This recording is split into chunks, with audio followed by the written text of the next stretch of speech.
ซื้อทอใบหนึ่งชิได้สติกเกอร์2 ใบเนาะมาไว้รุ่นมีลูกค้าทำอะไรเนาะว่าทอซีแนลมาแล้วบ่ตอนนี้ก็ทอซีแนลเขามาเป็น10 รอยเนาะนี่เนาะตามนี้เนาะเดี๋ยวให้เบิ่งไกลๆเนาะเบิ่งเนาะรอยเสื่อมเนาะแบบสวยๆงามๆแล้วหน่อยเนาะเบิ่งปลายเนาะ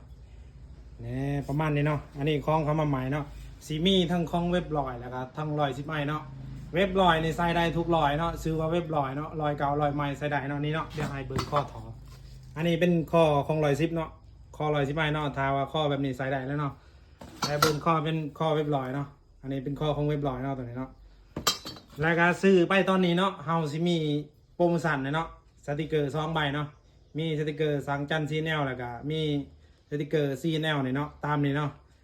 ซื้อทอใบหนึ่งชิได้สติกเกอร์2 ใบเนาะมีจำนวนจำกัดเนาะมีตามนี้เนาะทำมืดตัวนี้ก็ได้ใบเดียวคือเก่าเนาะลืมเนาะถ้าผู้ใดสนใจเนาะสั่งมาเท่าใดเนาะราคาเป็นกันเองเนาะผู้ใดที่ว่าสนใจทักมาในเฟซได้หรือว่าคอมเมนต์ใต้วิดีโอได้หรือว่าทักเบอร์แอปมาก็ได้เนาะ